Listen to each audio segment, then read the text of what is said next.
Victor. And next up, I'm going to bring up someone I know, Lorraine Mponela, who is a community organizer from Malawi and has lived in the UK for 12 years. She is the chairperson of Coventry Asylum and Refugee Action Group, CARAG, which is part of the Status Now network that Regularize are also a part of.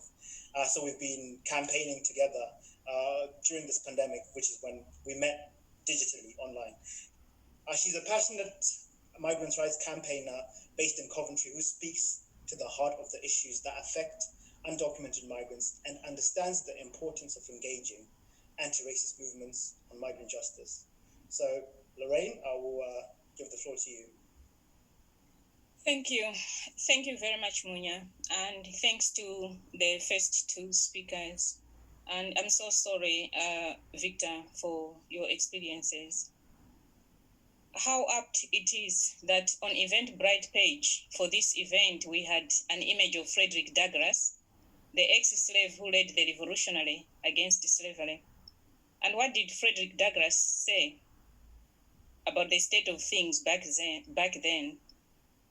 I quote, "The life of a nation is secure only while the nation is honest, is truthful, and vicious. But let's face it, there's nothing honest, truthful, and vicious about this government. I'm one of the lowest of the low, hated by the government, by the current establishment, and used as a political pawn. I'm an asylum seeker. I'm part of the two organizations that help asylum seekers to live, to eat, and to fight. I'm part of Coventry Asylum and Refugee Action Group and Status Now. COVID-19 crisis is just another day in the office for us.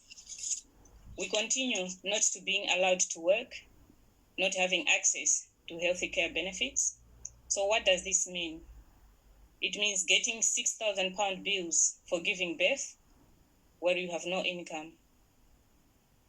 Refused to stay even though it is accepted that there are no safe routes to return.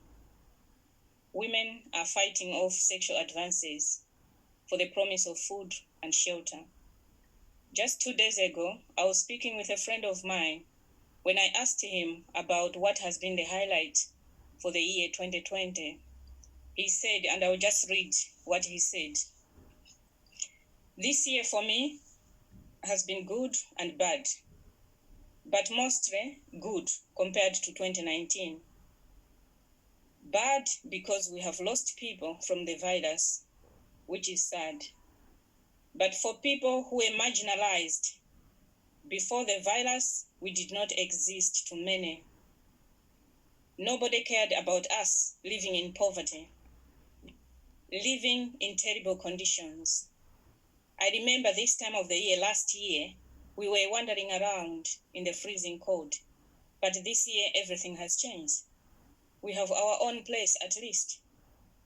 This year has done us good as a group of people." End of quote. In the fifth richest economy in the world, homelessness and sofa surfing, relying on the charity of others is the order of the day. It really doesn't make any sense. It doesn't make any sense to stop people like myself from work, from getting stuck into the eradication not only of the poverty, but also of the effects of COVID-19.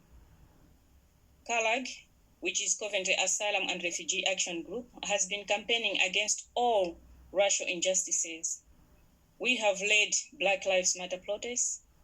We have called on the government to address homelessness for all its citizens because we are hostile. We are hostile against poverty. We are hostile against racism. We are hostile against injustice, and we will continue to be. I could go on and on with various examples or experiences of myself or other people.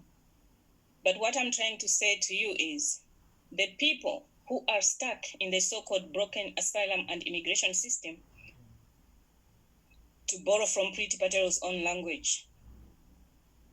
There is a campaign, Status Now for All, which is calling on the government to give leave to remain to everyone who is stuck in such a broken system. Leave to remain for all undocumented people. Leave to remain for all who have been refused, but they can't return. Status Now for All will mean dignity for all of us. So please, support our call. If you are individuals, you are undocumented or asylum seekers, please step forward, step up. We need to speak for ourselves. We are migrants. We deserve better. Join the campaign to put pressure on the Tory government. I will leave the last words to Frederick Douglass, who also said, and I quote, "Where justice is denied, where poverty is enforced, where ignorance prevails, and where any one class is made to feel that society is an organized conspiracy to oppress, rob, and degrade them, neither persons nor property will be safe. Without a struggle, there can be no progress." Thank you. Thank you so much, Lorraine. It's always very poetic listening to you speak. I don't know why, but I'm sure you've heard these compliments from a lot of people. And yeah, I mean, as someone, you know, with lived experience of the system, just especially during this pandemic, it's been very difficult for a lot of people in this position, with, you know, homelessness always on the horizon, and being attacked from whether it's the media, the government, or all these things. It's sort of, I don't know how to describe it, but it's like you're sort of getting a lot of input into your brain from many different angles, of like the fascists saying whatever they want, the racists saying whatever they want, and then the government as well. So yeah, thanks so much, Lorraine, for that, and for reminding us of Frederick Douglass's words. He was an abolitionist, for those who don't know, and he was also someone who was campaigning for the right of locomotion, and believed that this should be granted to all humans on this planet rather than being limited to Europeans or people of European origin. So thanks so much, Lorraine, and I'll see you in the question and answer.